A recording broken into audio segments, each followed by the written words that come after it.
Donald Trump, fresh off jury duty and taking no prisoners. Trump is blasting his critics who say his plan to get rid of citizenship for children born in the United States, or anchor babies, is unconstitutional.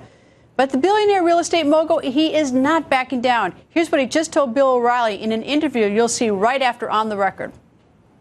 When people are illegally in the country, they have to go. Now, the good ones, and there are plenty of good ones, will work it so it's expedited. We can expedite it where they come back in, but they come back legally. Bill, we have a country. You need borders and you need law. I said that for decades. I've been saying that. But you are not going to be able to deport people who have American citizenship now. And the federal courts will never allow mass deportations without due process for each and every one. And do you envision federal police kicking in the doors in barrios around the country, dragging families out and putting them on a bus? Do you envision that? Bill, I don't think they have American citizenship. And joining us, former GOP vice presidential candidate and Alaska Governor Sarah Palin. Good evening, Governor. Hi, Greta. How are you?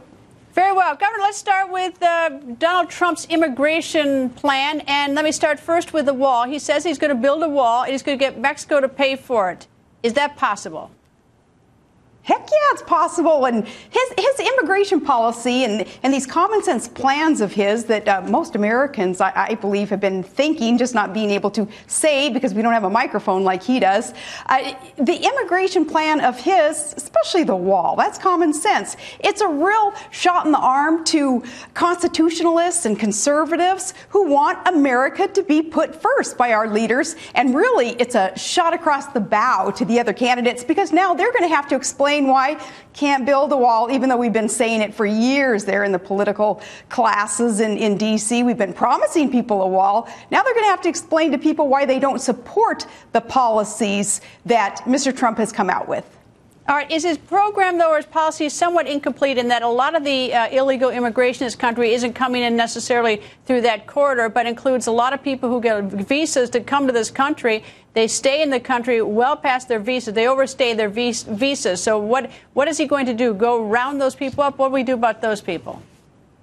Well, he's talking big picture, of course, plus specifics, thankfully, more specifics than any other candidate, by the way. So it'll be great to hear all 16, 17 of them reveal their plans that would trump Trump's. I think that's going to be kind of tough to do, though. But when Donald Trump is talking about the immigration problems that we have today, inviting, incentivizing illegals to come over open borders and to be allowed to compete for or take American jobs and really decimating the middle class, especially young black men, young Hispanic men, where their unemployment rates are 30%, 40%, and cheap labor is going to make that even worse for them. Well, Donald Trump is talking about big picture here. When we incentivize people to come on over via any avenue, that it sets the wrong message to illegals coming on over. In fact, we're rewarding those who would take illegal action as their first step as they're on our land. How much sense does that make? He wants to stop that and certainly send the message that America comes first. What do we do about the children? I mean, it has always been, part of our country, part of our Constitution. If you're born here in the United States, you are a citizen. He's talking about changing that. And there are some other GOP candidates who said it's on the table that they would look at it. Now, I assume that this was a constitutional amendment going to the 14th Constitution going back to 1868. Laura Ingraham told me just a few minutes ago in the green room that if you are an ambassador from another nation, there is a specific law that says your children born here are not citizens. I don't know if that's true, but she says it can be done by a statute. I don't know. But the whole concept of people who are born here in the United States, do you support Donald Trump that they should not be assigned or not be allowed to be citizen, or do you disagree? Well, see, and the argument about it's for the children will be used over and over again to kind of portray probably all Republicans as being heartless, and nothing could be further from the truth. A plank in our platform is pro-family, and a family is a unit. And I believe what Mr. Trump and probably the other Republican candidates, once they do come out with some kind of policy proposals, what they're saying is, yeah, a family is a unit, and if their parents broke the law, and if they're here illegally, well, they need to get back in line. And because family is a unit, Greta, the family sticks together, and the kids have to get in line with their mom and dad. All right, I detect enthusiasm for Donald Trump from you because you embrace many of the things that he said, or maybe all of them. Are you endorsing Donald Trump? I am so happy that he is running. Here's the deal, Greta. I think with Donald Trump, he's the best thing to happen to the permanent political class since, I guess the beauty of the Tea Party genuine movement rose up and shined light on crony capitalism and then pulled the rug right out from under status quo politicians who just, kind of embrace that permanent political class.